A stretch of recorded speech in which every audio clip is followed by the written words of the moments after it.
नमस्कार, मैं हूं शशि। आज हम जिस विषय को लेकर चर्चा के लिए इस अंक में आपके सामने आए हैं, वो विषय है मजदूरों की घर वापसी।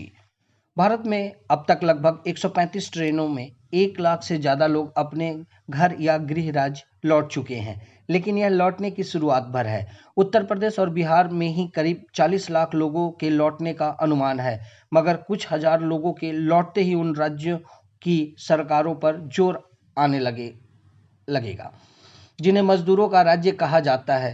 पश्चिम बंगाल सरकार ने तो मुंबई से आने के लिए तैयार अपने लोगों को निराशा कर दिया। महाराष्ट्र में मंजूरी मिलने के बाद जब करीब 2400 लोग बंगाल लौटने को तैयार थे, तब अचानक कदम पीछे खींचने की सराहना नहीं की जा सकती। उचित यही होगा कि लोगों के दबाव और लोकलाज के आगे पश्चिम बंगाल सरकार झुक जाए। बिहार सरकार की नीति भी कुछ बदलती दिख रही है। वह अब केवल बहुत ज़रूरतमंद लोगों को ही वापसी के पक्ष में है और इसे पूरी तरह से गलत भी नहीं कहा जा सकता।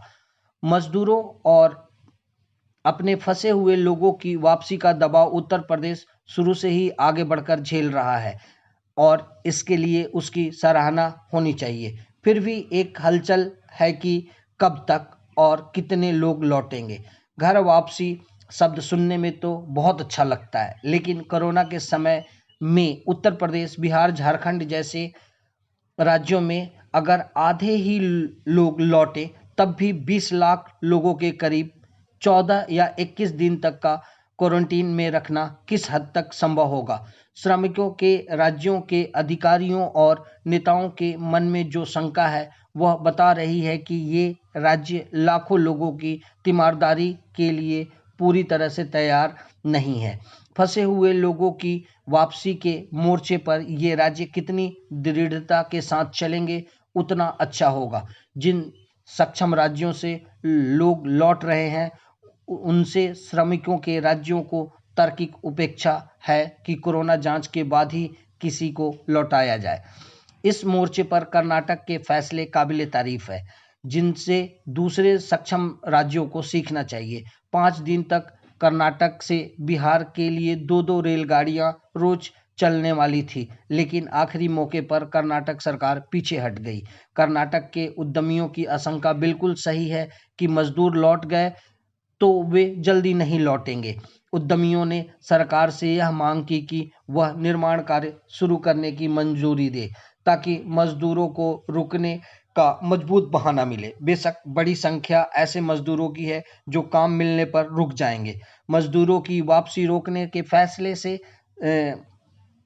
कर्नाटक सरकार ने कमजोर वर्गों, मजदूरों, छोटे व्यापारियों के लिए 1610 करोड़ रुपए के पैकेज की भी घोषणा की है। आज अपेक्षाकृत सक्षम राज्यों की भूमिका बहुत बढ़ गई है। अभी तो करीब 4 लाख लोग विदेश से लौटने वाले हैं। जहां जहां वे लौटेंगे, उनकी भी सेवा और जांच में सरकार को जुट जाना होगा। यह अपने लोगों की देखभाल का समय है। अच्छे दिनों में काम का फायदे लेकर बुरे दिनों में मजदूरों को गाड़ी पकड़ा देना नैतिक रूप से भी सही नहीं है।